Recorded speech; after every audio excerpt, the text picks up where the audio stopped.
Hi everyone! Magandang umaga, tanghali, hapon at gabi sa inyong lahat kung sa mga panig ng mundo kayo naroroon. Ako nga palang muli si Lerma Novales Sarmiento, ang writer at author ng aklat na to na pinamagatang Life in 3 Parts. Ang layunin at misyon ng aklat na to ay para magbahagi ng ebanghelyo patungkol sa karya ng Diyos Ama. Sa araw na to gusto kong ibahagi sa inyo ang katotohanan at gusto kong magpatotoo rin si Kristo ay anak ng Diyos at si Kristo ay espiritu na nagkatawang tao lamang sa katawan ni Birheng Maria. At ang espiritu ay Diyos. Gusto kong ibahagi sa inyo ang katotohanan na ang totoong ama ni Kristo ay espiritu at hindi tao. Si Kristo ay anak ng Espiritu Santo, hindi anak ni David. Gusto kong basahin sa inyo yung talata patungkol sa talata ni Juan, Kabanata 14, versikulo 7 hanggang 10. Nasasaad dito, sinabi ito ni Kristo, "Kung kilala niyo ako, kilala niyo na rin ang aking Ama, at ngayon nga ay nakilala at nakita niyo na siya." Sinabi ni Felipe sa kanya, "Panginoon, ipakita niyo po sa amin ang Ama at sapat na iyon sa amin." Sumagot si Jesus, "Felipe, ang tagal na nating magkasama. Hindi mo pa rin ba ako kilala? Ang nakakita sa akin ay nakakita na rin sa Ama. Paano mo nasabing ipakita sa inyo ang Ama? Hindi ka ba naniniwala na ako ay nasa Ama at ang Ama ay nasa akin? Ang mga salitang sinasabi ko sa inyo ay hindi nanggaling sa akin, kundi sa Amang nasa akin. Siya ang gumagawa ng mga bagay na ginagawa ko." At sa talata ng Jeremias, Kabanata 1, versikulo 5, nasasaad dito, "Bago ka pa man ipinaglihi at ipinanganak, ay pinili na kita upang maging propeta sa lahat ng bansa." Gusto kong ibahagi sa inyo ang katotohanan kung bakit si Kristo nagsasalita patungkol sa Espiritu Santo. Gusto kong ibahagi sa inyo ang katotohanan ng Espiritu Santo na siyang banal na Espiritu na nagsugo doon sa anghel na si Gabriel para pumunta kay Birheng Maria at sabihin na si Birheng Maria ay magdadalang tao ng batang lalaki at papangalanan niyang Jesus, ay ang Espiritu Santo ang nagsugo doon sa anghel na yon. At ang Espiritu Santo rin ang lumukob kay Birheng Maria na siyang totoong ama ni Kristo. Ang ama ni Kristo ay ang Espiritu Santo at hindi si Kristo anak ni David. Kung kaya nasasaad din dito sa Mateo, Kabanata 23, versikulo 9. Sinasabi dito, "Huwag niyong tawaging ama ang sino mang tao sa lupa, sapagkat iisa ang inyong ama, ang Ama na nasa langit." Gusto kong ibahagi sa inyo na ang Espiritu Santo, yung banal na Espiritu na lumukob kay Birheng Maria, ay hindi mo yan makikita ng mata dahil Espiritu yan. At ang Espiritu ay Diyos. Si David, tao lang yun. Ang katawan ni David ay templo rin ng Espiritu Santo. Si Kristo ay nagsasalita patungkol sa Espiritu Santo. Ipinahayag ni Kristo na templo ng Espiritu Santo ang katawan ng tao at ang tao ay hindi nabubuhay dahil sa tinapay lamang. Gusto kong ibahagi sa inyo ang katotohanan na yung katawan ni David, templo yun ng Espiritu Santo. Ang may hawak ng buhay ni David ay ang Espiritu Santo. Ang Espiritu Santo ang nagbibigay ng buhay kay David. Ang Espiritu Santo ang siyang Alpha at Omega na siyang may gawa ng katawan at kaluluwa nating mga tao. Ang Espiritu Santo ay hindi nananahan yan ng magpasawalang hanggan sa katawan ng tao. Ang ating katawan ay pansamantalang tahanan lang ng ating kaluluwa. Ang ating kaluluwa ay espiritu na ipinanganak sa espiritu ng Espiritu Santo. Ang Espiritu Santo ang ama ng ating kaluluwa.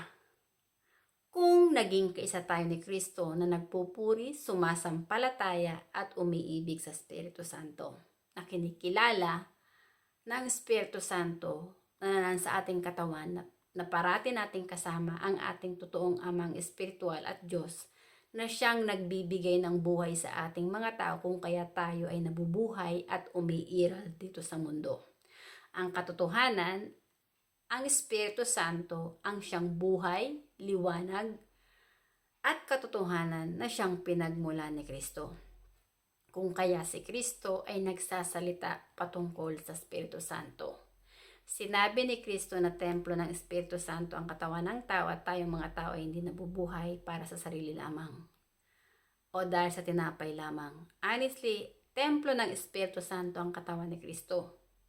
At ang Espiritu Santo na nasa katawan ni Kristo ang siyang totoong ama ni Kristo na nagbigay ng kaalaman at karunungan kay Kristo. Ang mga aral at salita ni Kristo ay nagmula sa Espiritu Santo na nananahan sa katawan ni Kristo na parating kasama ni Kristo. Sinabi ni Kristo na bago pa man umiral si Abraham, ay ako na nga. Gusto kong ibahagi sa inyong katotohanan kung bakit ito sinabi ni Kristo. Kung magsasaliksik kayo at pag-aaralan niyong mabuti yung nasasaad sa ika-6 na paglikha doon sa Genesis, sinabi ng Panginoon na lilikhain natin ang tao, lalaki at babae na kawangis natin. Gusto kong ibahagi sa inyo na ang kinakausap dyan ng Diyos ay mga kapwa niya Espiritu at si Kristo ay kasama ng Espiritu Santo dahil si Kristo ay Espiritu at ang Espiritu ay Diyos. At dyan sa ika-6 na paglikha, kung kukuruin ninyo, at pag ninilay-nilayan at pag-aaralan nyong mabuti, makikita nyo dyan na hindi pa umiiral si Adan. Wala pa si Adan. Ang kinakausap dyan ng Diyos Ama ay sina Kristo at yung mga anghel ng Espiritu Santo.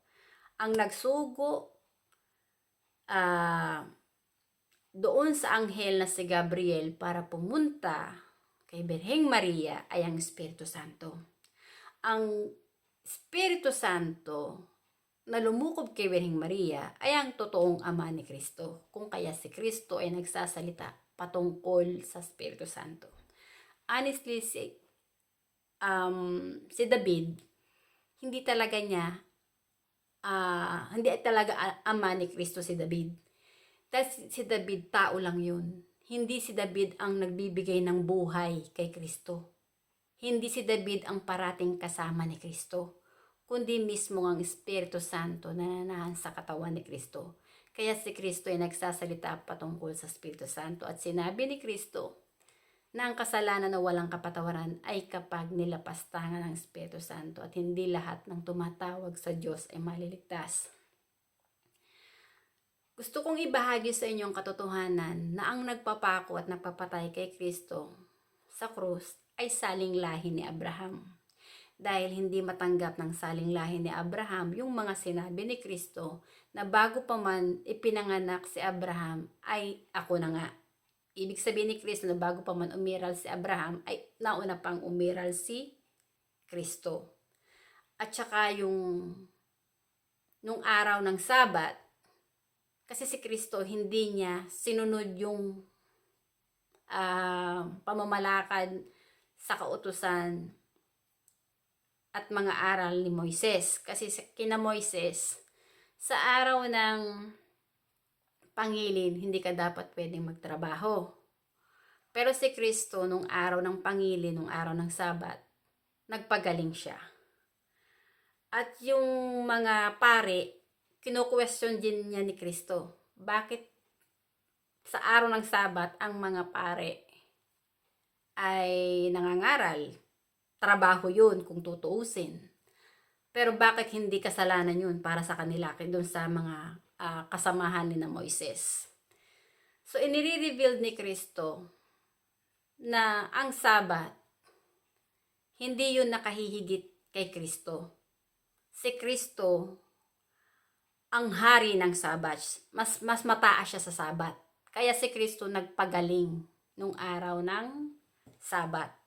At ang Espiritu Santo na sa katawan ni Kristo ang mismong nagpapagaling sa mga taong may sakit dahil ang Espiritu Santo ang may gawa ng katawan at kaluluwa nating mga tao. Honestly, nung si Kristo ay ipinako sa krus at pinatay ng saling lahi ni Abraham, bago pa man si Kristo malagotan ng hininga, dahil sinabi nga ni Kristo ng kasalanan na walang kapatawaran ay kapag nilapastangan ng Espiritu Santo. Nung si Kristo ay nakapako sa krus, sinabi ni Kristo, Ama, patawarin mo sila sapagkat hindi nila naunawa ng kanilang ginagawa. Honestly, yung katawan ni Kristo, templo yun ng Espiritu Santo. Ang Espiritu Santo na naan sa katawan ni Kristo ang totoong Ama ni Kristo na parating kasama ni Kristo. Kaya sinabi rin ni Kristo na ang Ama at Anak ay parating magkasama. At sinabi rin ni Kristo na tanging ang Ama lang ang nakakakilala sa kanyang anak at tanging ang anak rin lang ang nakakakilala sa kanyang Ama. Honestly, si Kristo hindi nabubuhay mag-isa. Ang presensya ng Espiritu Santo na sa katawan niya ay parating kasama ni Kristo. At yung mga mananampalataya na naniniwala kay Kristo na tumanggap sa Espiritu Santo, honestly, alam nila na sila'y hindi rin nag-iisa. Kung kaya, doon sa Biblia, sinabi ng Panginoon na huwag kang matakot. Dahil nga sabi ng Panginoon, parati mo kong kasama. Honestly, ang Espiritu Santo na nasa katawan ni Kristo ay parati ko rin kasama. Dahil ang Espiritu Santo ang may gawa ng aking buhay. At sinabi ni Kristo, ang sino mang naniniwala sa Kanya ay naniniwala rin sa Ama na nagsugo sa Kanya. At sinabi ni Kristo, ang sino mang naniniwala sa Kanya, kapag naniwala sila kay Kristo o naniwala kay Kristo, si Kristo at ang Ama ay mananahan doon sa taong naniniwala kay Kristo. Dahil nga templo ng Espiritu Santo yung katawan ni Kristo at tinanggap ng tao na yon kay Kristo ang Espiritu Santo, tatanggapin din niya sa sarili niya na yung kanyang katawan ay tahanan ng Espiritu Santo. At ang Espiritu Santo rin ang ipakikilala niya na kanyang amang espiritual na siyang Diyos Ama na nagbibigay ng buhay sa sarili niya. Kung kaya ako ay nagsasalita patungkol kay Kristo at patungkol sa Espiritu Santo. At sa aklat na to, ipinahayag ko na si Kristo ay bugtong na anak ng Espiritu Santo. Hindi siya anak ni David. Ang totoong ama ni Kristo ay ang Espiritu Santo na hindi nakakita ng mata na siyang lumukob kay Birheng Maria. Si Kristo ay Diyos at anak siya ng Diyos dahil ang ama ni Kristo ay ang Espiritu Santo na siyang banal na ama na hindi nakikita ng mata dahil ang ama ni Kristo ay Espiritu at hindi tao. Honestly, yung katawan ni David, templo din yan ng Espiritu Santo. Ang may hawak ng buhay ni David ay ang Espiritu Santo rin. Hindi si David nakahihigit sa Espiritu Santo. So, paano si David magiging ama ni Kristo? Gayong hindi din naman si David ang asawa ni Birheng Maria. Honestly, nasasaad din sa banal na kasulatan. Sinabi ni Kristo na dito sa unang Juan, Kabanata 4, versikulo 1. Mga minamahal, huwag ninyong paniwalaan ang bawat espiritu. Sa halip, subukin ninyo ang mga espiritu kung sila ay mula sa Diyos. Sapagkat maraming bula ang propeta ang naririto na sa sanlibutan. Honestly, yung mga bula ang propeta na to, ay hindi nagpupuri sa Espiritu Santo. Ang mga bulaang propeta ay mga kampo ng kadiliman na lumalapastangan sa Espiritu Santo. Sinabi nga ni Kristo na bago pa man umiral si Abraham, ay ako na nga. Gaya ng sinabi ko sa ika-6 na paglikha, ang kinakausap niya ng Diyos Ama ay mga kapwa niya Espiritu. Si Kristo ay naroon na dahil si Kristo ay Espiritu. At doon sa ika-6 na paglikha, wala pa nga dyan si Adan. So, paanong iiral si Abraham at mauuna pa si Abraham kay Kristo gayong si Kristo ay kasama na ng Diyos Ama nung una pa mang paglikha? Dahil si Kristo ay Espiritu na nagkatawang tao lamang sa katawan ni Birheng Maria. Ang Espiritu Santo na nanaan sa katawan ni Kristo ang nagsugo kay Kristo. Ang mga salita at karunungan ni Kristo ay nagmula sa Espiritu Santo. Kaya sinabi ni Kristo dito sa talata ni Juan, Kabanata 14, versikulo 7 hanggang 10 na sinabi niya nga na ang nakakita sa akin ay nakakita na rin sa Ama. At yung naniniwala kay Kristo, honestly, naniniwala rin sa Espiritu Santo na nananahan sa katawan ni Kristo. Dahil ang katawan ni Kristo ay templo ng Espiritu Santo at si Kristo hindi nabubuhay dahil sa sarili lang niya. Parati niyang kasama ang Espiritu Santo. Kapag tinanggap mo ang Espiritu Santo, magkakaroon ka ng kaalaman at karunungan na hindi pwedeng baluktutin ng sino mang tao dito sa mundo. Dahil ang Espiritu Santo na nananahan sa katawan mo, nananahan sa katawan ng tao na sumasampalataya sa Espiritu Santo, ang kanyang kaalaman at karunungan ay nagmula sa Espiritu Santo. Yung kanyang katawan dahil templo ng Espiritu Santo. Ang pinagahari niya yung Espiritu Santo. Kinalimutan niya yung sarili niya para ang Espiritu Santo ang maghari sa puso niya. Nagsasalita siya patungkol sa Espiritu Santo katulad ni Kristo. At bilang isang naging tagapagsalita ng Espiritu Santo, layunin kong gisingin ang diwa nyo na walang sino mang tao ang nakahihigit sa Espiritu Santo. Dahil bawat katawan nating mga tao ay templo ng Espiritu Santo at ang Espiritu Santo ang nagbibigay ng buhay sa atin. Honestly, ang Ama ni Kristo ay ang Espiritu Santo na lumukob kay Birheng Maria. Ay siyang nag-iisang Diyos na may gawa ng katawan at kaluluwa nating mga tao. Ang ating katawan ang totoong orihinal na tahanan ng Diyos. Hindi yung mga gusali ng kung ano-ano mang mga relihiyon. Ang presensya ng Espiritu Santo ay hindi nananahan sa mga gusali na ginawa at nilikha ng kamay ng tao. Ang presensya ng Espiritu Santo, ng Espiritu ng Panginoon ay nananahan sa katawan nating mga tao. Ang Espiritu ng Espiritu Santo ang nagbibigay ng buhay sa ating mga tao. At maliwanag rin na sinabi ni Kristo na hindi lahat ng tumatawag sa Diyos ay maligtas. Sapagkat ang katotohanan, hindi lahat ng tumatawag sa Diyos ay naging kaisa ni Kristo na nagpupuri, sumasampalataya at umiibig sa Espiritu Santo ng higit sa lahat. Honestly, gusto kong ibahagi rin sa inyo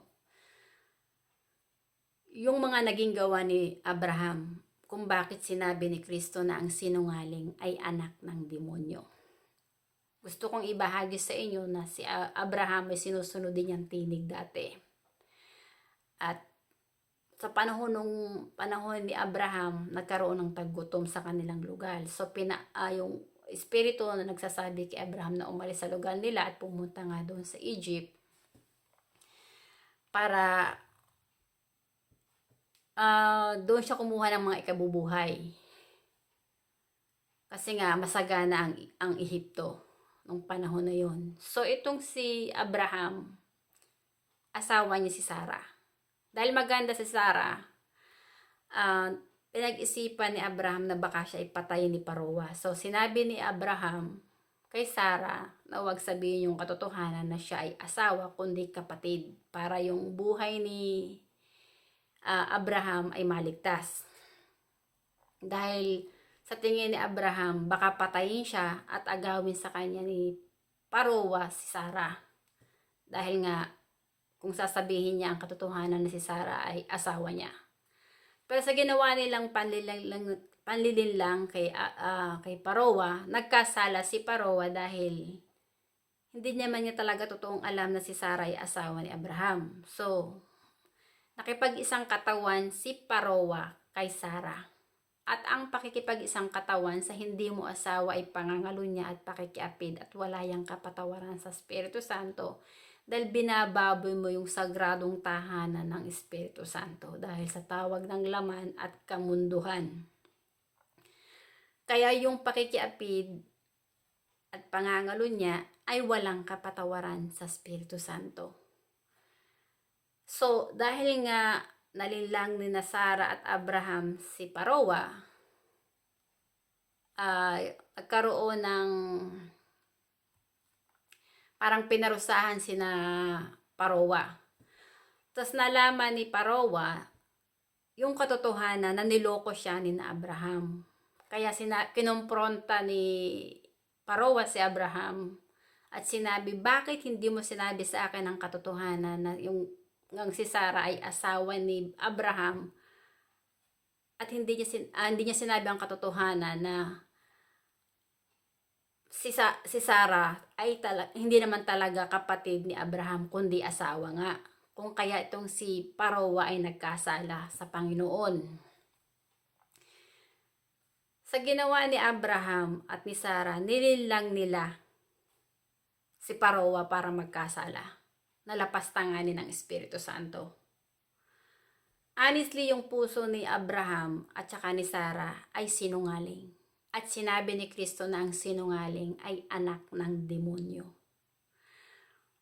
Itong sina Abraham, dahil nga pinalaya sila ni Paroa sa Egypt, nagbalik sila sa kanilang lugar. Sa pag-alis nila, maraming nabitbit na mga tinanggap na biyaya itong si Abraham.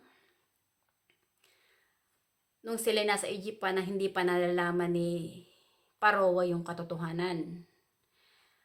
Nagkaroon si Sarah ng mga katulong ng mga taga-Ehipto rin. Itong sa pag-alis ni Sarah at saka ni Abraham sa Ehipto, kasama ni Sarah yung si Hagar na isang taga-Ehipto rin na naging alila ni Sarah. Dahil si Sarah hindi naman talaga yan nagkaroon ng anak, ang ginawa niyan, inutusan niya si Abraham na makipag-isang katawan kay Hagar. Itong si Hagar nagdalang tao. At ang naging anak ni Hagar kay Abraham ay si Ismael.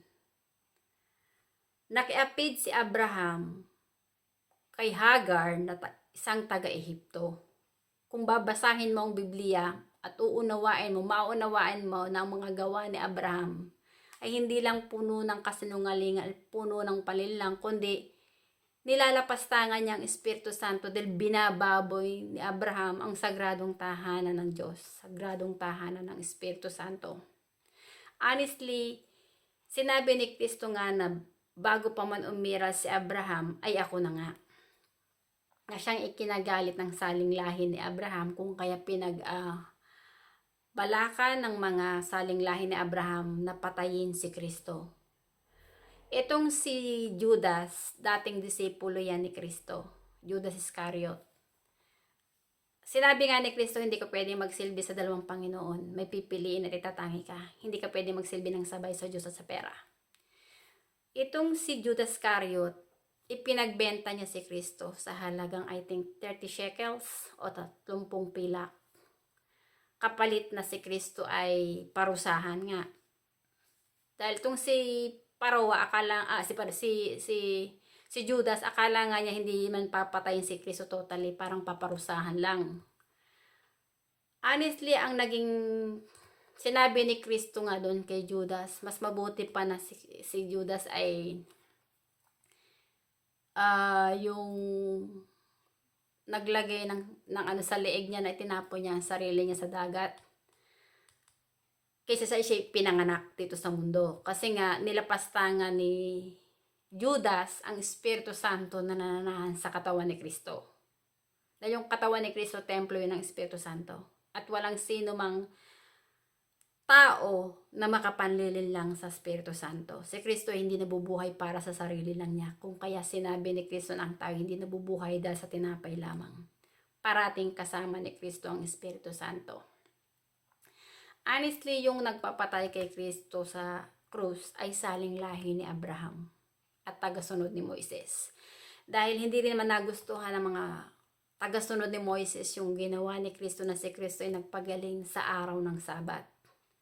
Dahil doon sa kautusan ni Abraham ni Moises, sa kautusan ni Moises, sinasabi doon na huwag kang gagawa sa araw ng pangilin. Pero si Kristo ay nagpagaling ng may karamdaman sa araw ng pangilin. Kung kaya nagalit lalo yung saling lahi ni Abraham at pinag-interesan nilang patayin si Kristo.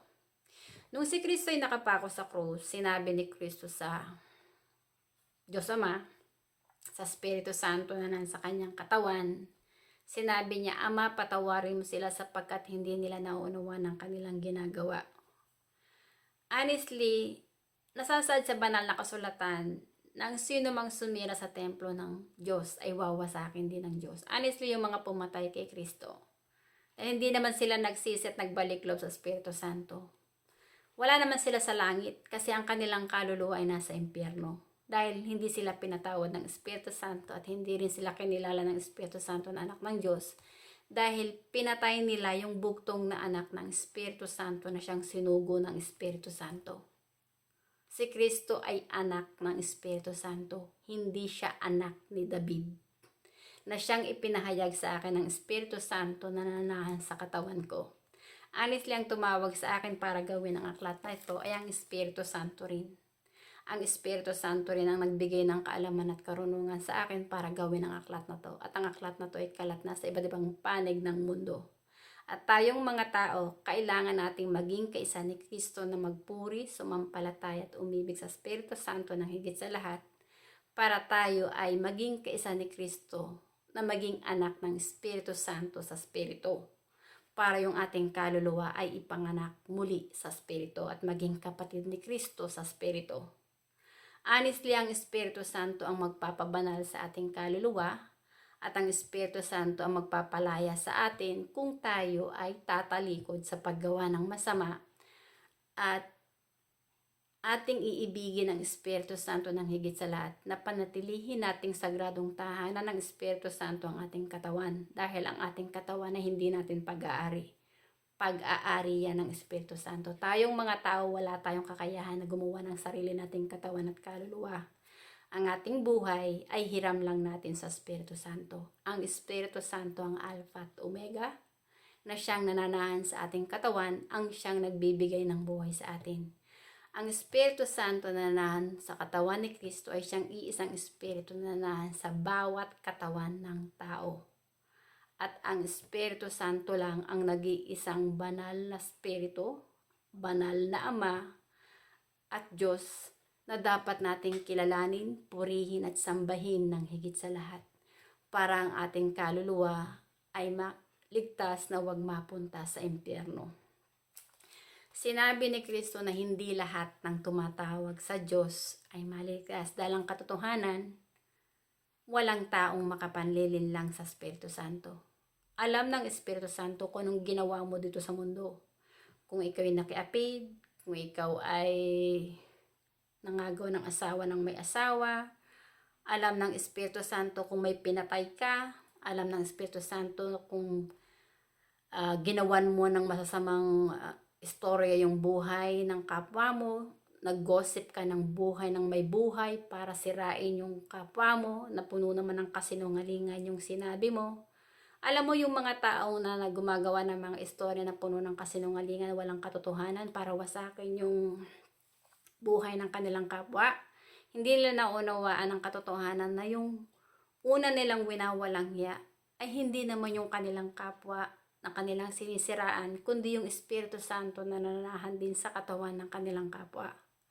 Hindi nila kinikilala sa puso nila na yung tao na yun kaya umiiral dito sa mundo ay dahil sa presensya ng Espiritu Santo na nananahan sa katawan ng tao na yun. Dahil ang tao ay sarado, ang mata, hindi niya nakikita ang katotohanan kung bakit sinabi ni Kristo na ang tao hindi nabubuhay dahil sa tinapay lamang, ang kanilang buhay espiritual, yung kanilang kaluluwa ay hindi pa muling ipinanganak sa espiritu. Ang kanilang buhay espiritual ay patay. Yung mga tao lang na ipinanganak muli sa espiritu ang makakasumpong ng katotohanan. At ang Espiritu Santo ang magpapabanal sa kanila para magbago sila. Ang Espiritu Santo ang tutulong para baguhin sila na muling maging bagong nilalang ng Diyos, na anak ng Diyos. Dahil ang Espiritu Santo ang susundo nila na kanilang amang espiritual at iibigin nila ng higit sa lahat. Honestly, narito na tayo sa huling panahon at maraming mga tao ang lumalapastangan sa Espiritu Santo na hindi nagpupuri at kumikilala sa Espiritu Santo. Honestly, si David, kung sasaliksikin mo din yung istorya ng kanyang mga gawa, si David ay nangalunya din. At hindi niya pinanatiling sagradong tahanan ng Espiritu Santo ang kanyang katawan dahil nangalunya siya sa asawa ng may asawa, kung kaya pinarusahan din siya ng Diyos. Honestly, si David ay hindi nakahihigit sa Espiritu Santo. Ang buhay ni David ay nakasalalay din lang sa Espiritu Santo. Totoo yung sinabi ni Kristo na siya lang ang daan, buhay, liwanag at katotohanan para tayo ay makalapit sa Diyos Ama. Dahil si Kristo lang talaga ang siyang sinugo ng Diyos Ama, na siyang nasasaad dito sa Jeremias, Kabanata 1, versikulo 5. Na bago pa man si Kristo ipinanganak ni Birheng Maria, bago pa man ipinaglihi ni Birheng Maria si Kristo sa kanyang sinapupunan, pinili na ng Espiritu Santo si Kristo para maging propetas sa buong bansa. Si Kristo lang ang daan, buhay, liwanag at katotohanan para tayo ay magkaroon ng komunikasyon sa totoong nag-iisang Diyos Ama na may gawa ng ating katawan at kaluluwa, at kung sino talaga ang totoong amang espiritual ng ating kaluluwa. Bilang isang born again na pinanganak sa Espiritu at kinikilala ng Espiritu Santo ang nag-iisang Diyos Ama na parati kong kasama, na siya nagbibigay ng buhay sa akin, na siyang tumawag sa akin, ipinakikilala ko sa inyo na si Kristo ay bugtong na anak ng Espiritu Santo. At ang Espiritu Santo na parating kasama ni Kristo ay ang totoong Ama ni Kristo. At walang makakapasok sa kaharian ng Diyos Ama kung ang tao ay hindi magsisisi, hindi tatalikod sa paggawa ng masama, at hindi magbabalik loob sa Espiritu Santo. Ang kaluluwa na namatay gawa ng kasalanan na muling ipinanganak ang kanyang kaluluwa sa Espiritu ay muling mabubuhay ang kanyang kaluluwa, sapagkat itataas ng Espiritu Santo ang kanyang kaluluwa na huwag mamuhay sa kadiliman. Kaya yung mga kaluluwa na muling pinanganak sa Espiritu ay mga bago ng nilalang ng Diyos. Hindi sila namumuhay sa nakikita ng mata. Ang tinitingnan nila ay ang Espiritu Santo na nahan sa puso nila, sa katawan nila. Ng Espiritu Santo ang may hawak ng buhay nila. So sa Espiritu Santo sila umaasa, dahil ang Espiritu Santo ang may hawak ng buhay nila. At bilang isang tinawag ng Espiritu Santo na maging tagapagsalita niya, ito yung misyon ng aklat na to.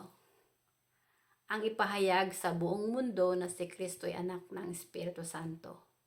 At ang Espiritu Santo na lumukob kay Birheng Maria ay ang siyang totoong Ama ni Kristo. Si Kristo ay hindi anak ni David, kundi anak ng Espiritu Santo. Maraming salamat sa inyong pakikinig at hanggang sa muli. Bye! Thank you!